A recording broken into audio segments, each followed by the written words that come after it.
କର୍ମନିଷ୍ଠା ଯେତେବେଳେ ଆତ୍ମଜ୍ଞାନ ସହିତ ସମ୍ପୃକ୍ତ ହୋଇଯାଏ, ସେତେବେଳେ ଚମତ୍କାର ଫଳ ଉତ୍ପନ୍ନ କରିଥାଏ।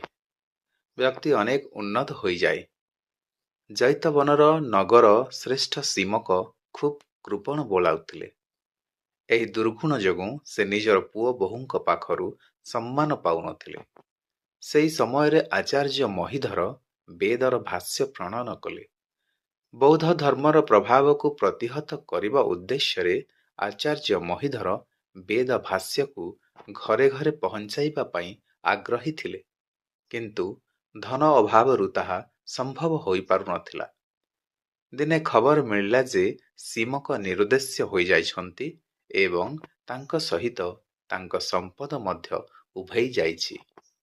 ଅନେକ ଦିନ ପରେ ଖବର ମିଳିଲା ମହୀଧରଙ୍କ ଭାଷ୍ୟ ଘରେ ଘରେ ପହଞ୍ଚିବା ଆରମ୍ଭ କରିଛି।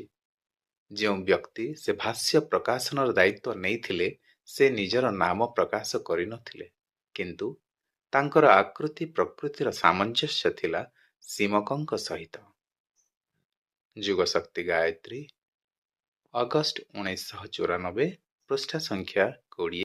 ବିଚାରକ୍ରାନ୍ତି ଦୂତ ୟୁଟ୍ୟୁବ ଓଡ଼ିଆ ଚ୍ୟାନେଲକୁ ସବସ୍କ୍ରାଇବ୍ କରିବା ସହ ପରବର୍ତ୍ତୀ ଭିଡ଼ିଓ ପ୍ରାପ୍ତ କରିବା ପାଇଁ ବେଲ୍ ଆଇକନ୍ ଦବାନ୍ତୁ ଏବଂ ବିଚାରକ୍ରାନ୍ତି ଦୂତ ଓଡ଼ିଆ ଫେସବୁକ୍ ଓ ଇନଷ୍ଟାଗ୍ରାମ ସହ ଯୋଡ଼ି ହୁଅନ୍ତୁ।